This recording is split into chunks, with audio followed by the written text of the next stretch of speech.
What's the biggest, most limiting core belief system that most people have that keeps them from taking action? What would you guess it would be? Fear of what? That's right, fear of failure.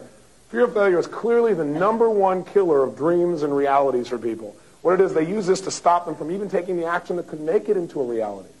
So you've got to be able to break through that. Any person that I've interviewed, any person that I've modeled, who's achieved large levels of personal success, the one thing they all seem to share in common is they don't have a fear of failure. For them, it doesn't even exist. See, people who succeed understand that the bottom line is, most of the time in life when I try something, it may not work out, especially if it's brand new, especially if I haven't done it before. But they don't look at it as failure. They look at it as a learning experience. See, their whole attitude and approach to life is, I'm not afraid to try something, because the only way I'm going to ever succeed is by trying things. If you don't want to know the key to success in life, it's this: massive failure. That's the key to success.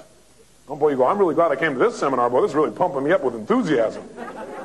But it's true. Anyone you meet who's succeeded on a major scale, the only reason is because they failed more times than you have. But for them, they didn't make it feel like failure. They didn't like gunny sack all this emotion. Oh God, I failed this and I failed that. And oh God, why don't I ever succeed? They don't do that. The most successful people evaluate success and failure differently. For them, there is no failure. Or if there is, the only way they could fail is if they didn't learn something. In other words, if I learn anything at all, even how not to do something, then I've succeeded. Now, if that was your criteria, if that's how you evaluated whether you were successful, would that change your life? You bet. How many of you liked the feelings of failure? Let me see a show of hands. Nobody. How many of you like to learn?